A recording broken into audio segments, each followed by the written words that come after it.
Good morning viewers, myself doctor Premita Saini. आज हम BEd first year के childhood and growing up paper के अंतर्गत हम जो पर्सनालिटी पढ़ रहे हैं उसके आगे की वीडियो में आज हम व्यक्तित्व की विशेषताओं की स्टडी करेंगे। अब व्यक्तित्व की विशेषताएं, तो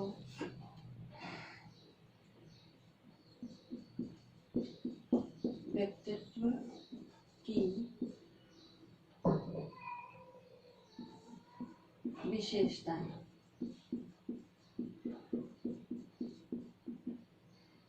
तो व्यक्तित्व की जो विशेषताएं हैं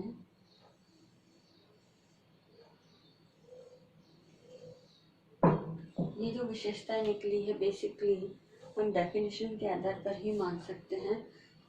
तो जो हमने पिछले वीडियो में सिम्टम्स के बारे में स्टडी की थी, उन सिम्टम्स पे आधारित ही अब ये जो विशेषताएं हैं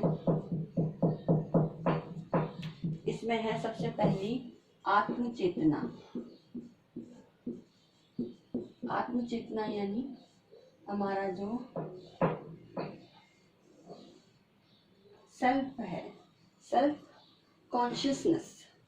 तो जो आत्मचेतना है, तो आत्मचेतना के कारण ही आज मनुष्य संसार के सभी प्राणियों में सर्वश्रेष्ठ माना जाता है, क्योंकि उसमें ज्ञान है, बुद्धि है, समझ है, और ज्ञान और बुद्धि के आधार पर ही उसके जो अंतर है जानवरों से उसे भिन्न माना जाता है।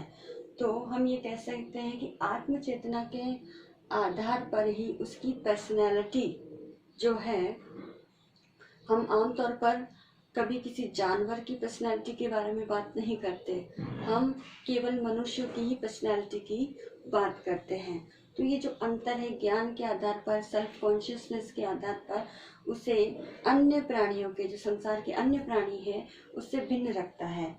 और उसके अंदर व्यक्तित्व की उपस्थिति को सभी व्यक्ति, समाज के सभी व्यक्ति उसे स्वीकार करते हैं कि हाँ, व्यक्तित्व के अंदर, उसके अंदर सेल्फ कॉन्शियसनेस इस व्यक्ति की अच्छी है।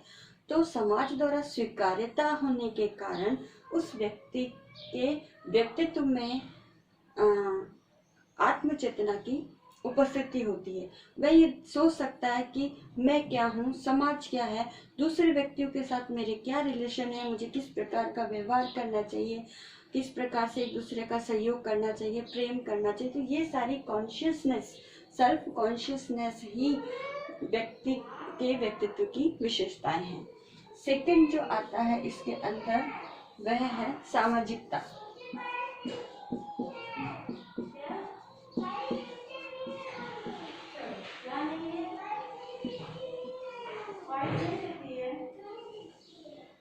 सेकंड है सामाजिकता।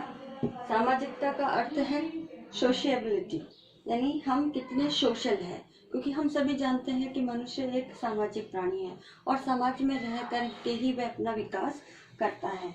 तो समाज के प्रत्येक व्यक्ति का अपना कोई अस्तित्व नहीं होता, समाज में रह कर के ही अपने संबंधों का निर्वाह करते हुए अपना जीविकोपार्जन भी करता है, समाज का एक सदस्य बन करके अपनी सामाजिकता के जो भी उसके नियम है, मर्यादाएं हैं, उनका पालन करता है और अपना विकास करता है। और इस आत्म चेतना का विकास भी व्यक्ति का समाज में रह कर के ही हो सकता है, समाज से पृथक आत्म चेतना का विकास नहीं हो सकता। और समाज में व्यक्ति क्या है, एक दूसरे से अंतःक्रिया करते हैं और अंतःक्रिया के माध्यम से ही व्यक्ति के अंदर सामाजिक विकास होता है, जिसे सामाजिकता हम कह सकते हैं। तो इस प्रकार व्यक्ति के व्यक्तित्व में सामाजिकता जो है वह उसके व्यक्तित्व की विशेषताएं हैं। नेक्स्ट आता है सामंजस्यता।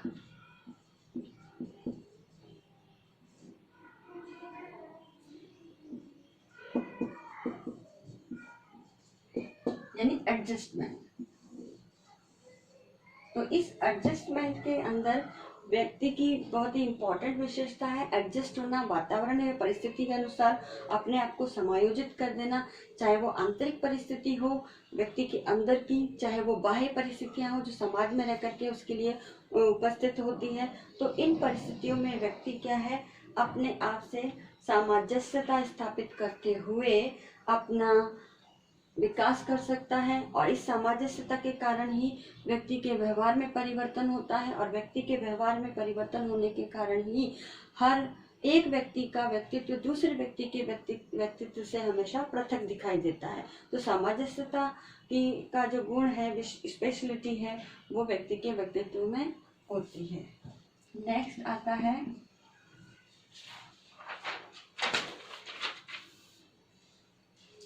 और इस सामंजस्यता के गुण के अंदर एक बात और आती है कि मानव अपने दशाएं, अपने वातावरण और अपने परिस्थितियों के अनुसार अपने आप को एडजस्ट करता है, इसीलिए उनकी पर्सनैलिटी भिन्न भिन्न दिखाई देती है। अगर हम चोर का एग्जाम्पल ले, डाकू का एग्जाम्पल ले, वकील का ले, शिक्षक का ले, या समाज के एक रेपुटेड व्यक्ति का एग्जाम्पल ले, तो इन सब की पर्सनैलिटी के अंदर एडजस्टमेंट गुण के कारण डिफरेंट इनका व्यक्तित्व हमें दिखाई देता है।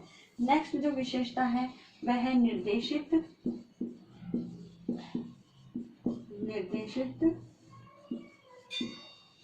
लक्ष्य प्राप्ति, यानी व्यक्ति ने जो अपना लक्ष्य निर्धारित कर रखा है, उस लक्ष्य की प्राप्ति के लिए ही वह प्रयास करता है। क्योंकि मानव का जो व्यवहार होता है, वह व्यवहार सदैव एक निश्चित लक्ष्य की प्राप्ति के लिए होता है। अब वो लक्ष्य चाहे शिक्षक बनना है या एनीथिंग एल्स जो उसकी पर्सनैलिटी को डेवलप करे, तो वो एक विशेषता उसके अंतर्गत पाई जाती है कि व्यक्ति अपने निर्देशित लक्ष्य की ओर ही प्राप्ति के प्रयास करता है, और यह जो लक्ष्य है उसको, उसके व्यक्तित्व को एक दिशा निर्देश प्रदान करते हैं। तो इसके अंदर भाटिया महोदय ने एक डेफिनेशन दी है कि व्यक्ति या उसका व्यक्तित्व, है ना, व्यक्ति या व्यक्ति, हमें व्यक्ति के व्यक्तित्व को समझने के लिए इस बात पर विचार करना होगा कि उसके लक्ष्य क्या है और उसे उनका कितना ज्ञान है। यानी लक्ष्य तो उसने निर्धारित कर लिए, अब उस लक्ष्य की प्राप्ति के लिए उसको उस लक्ष्य के बारे में कितना ज्ञान है, यही उस व्यक्ति का व्यक्तित्व कहलाता है। तो भाटिया महोदय जी ने ये डेफिनेशन दी है।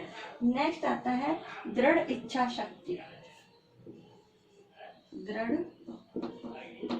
इच्छा शक्ति यानी स्ट्रॉन्ग विल पावर। इस स्ट्रॉन्ग विल पावर के अपने लक्ष्य को प्राप्ति के प्रयास करने के लिए स्ट्रॉन्ग विल पावर का होना बहुत ही आवश्यक है, क्योंकि अपने जीवन में आने वाली कठिनाइयों, समस्याओं का समाधान करने के लिए उसे स्ट्रॉन्ग विल पावर उसके अंतर्गत होनी चाहिए, ताकि इस स्ट्रॉन्ग विल पावर के आधार पर ही वह अपने व्यक्तित्व का विकास कर सकता है और अपने जीवन की जितनी भी जो प्रॉब्लम्स हैं उन प्रॉब्लम्स को सॉल्व कर सकता है। और उसका मुकाबला करने के लिए उसके अंदर एक इनर विल पावर का होना बहुत ही आवश्यक है। तो ये व्यक्तित्व की विशेषताएं हैं। इसके साथ है शारीरिक एवं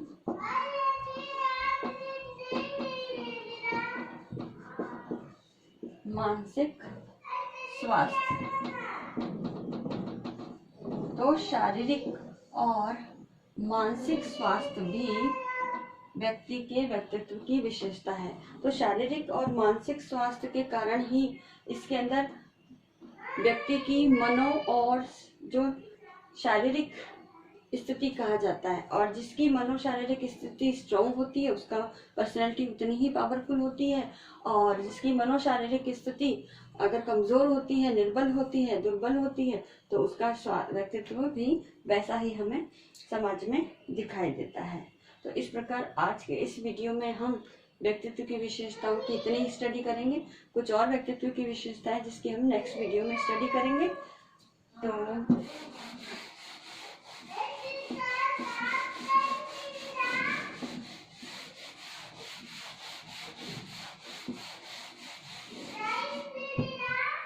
अब आज का जो असाइनमेंट है, इस असाइनमेंट में हम एक क्वेश्चन देते हैं कि व्यक्तित्व की विशेषताएं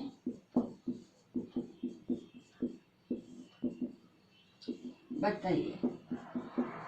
तो आज के वीडियो में हम व्यक्तित्व की विशेषताओं के बारे में ही स्टडी करेंगे, और इसकी जो नेक्स्ट और थोड़ी सी विशेषता है जिसकी हम नेक्स्ट वीडियो में स्टडी करेंगे, तो आप इसका आंसर अपनी नोटबुक में करिएगा। आई होप ये वीडियो आपके लिए यूजफुल होगा। So thank you. घर में रहिए और सुरक्षित रहिए।